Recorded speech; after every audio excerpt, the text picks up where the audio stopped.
Corruption, poor treatment of inmates, and the lack of comprehensive rehabilitation programs have been identified as significant challenges Nigeria's correctional facilities face, which hinder their ability to reform inmates genuinely. Well, let's get reactions. I'm now joined by security expert and former assistant director at the Department of State Services, Dennis Amachree. Thank you very much, sir, for sparing time. Now, what's your reaction to these allegations of bribery within Nigeria's correctional facilities, which the Interior Minister has now ordered an investigation arising from the case between the EFCC and well-known cross-dresser Bobrisky?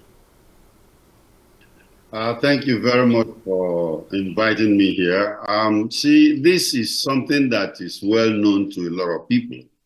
You know, the corruption that goes on in the correctional services is something that they have to look at very, very closely, you know. But it is not just in Nigeria, it's all over the world. You know, even here in the United States, you have the FBI just concluded an investigation into a correctional facility in Connecticut.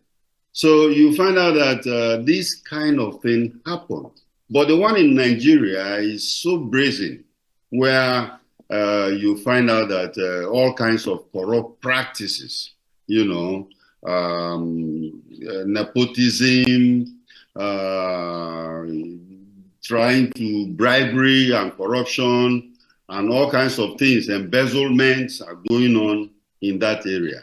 So the minister has said that they should go ahead and investigate, but who is going to really do this investigation? I don't want the EFCC or the Correctional Service to do it.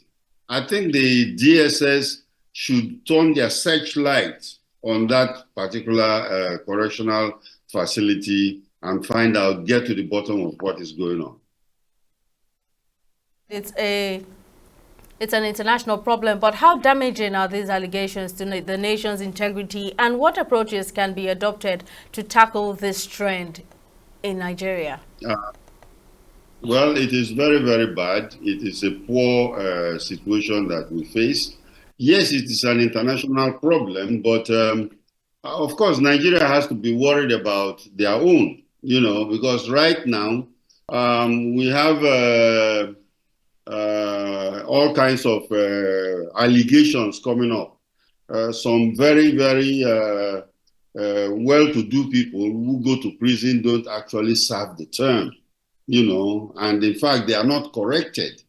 So that's the meat that is coming out of this. It's not just Bobrisky, you know, but we should investigate to find out, is everybody that is committed to that correctional facility staying there? Are they actually serving the term, or are they just staying outside in their houses? You know, of course, personally, I've even seen some situation where people don't sleep in the prisons. They go out and sleep, and in the morning they come back. You know, there are stories like that. You know, so there are so many things they can do by strengthening the policies and procedures of the prisons, and then, of course, improve staff training, because a lot of people don't really know why they are there. You know, staff training, accountability, and of course, transparency. Things should be very, very clear. And then they should enhance the inmate program so that we know what is happening to them. Sometimes they lock them away and nobody knows what is going on until they come out. Is it truly a correctional facility, or is it a prison where you lock people away? There's a difference in these two. And I think this is the time to look at it properly. Sure is a lot of work to be done. Well, security expert and former assistant director, Department of State Services, thank you very much, sir, for lending your thoughts.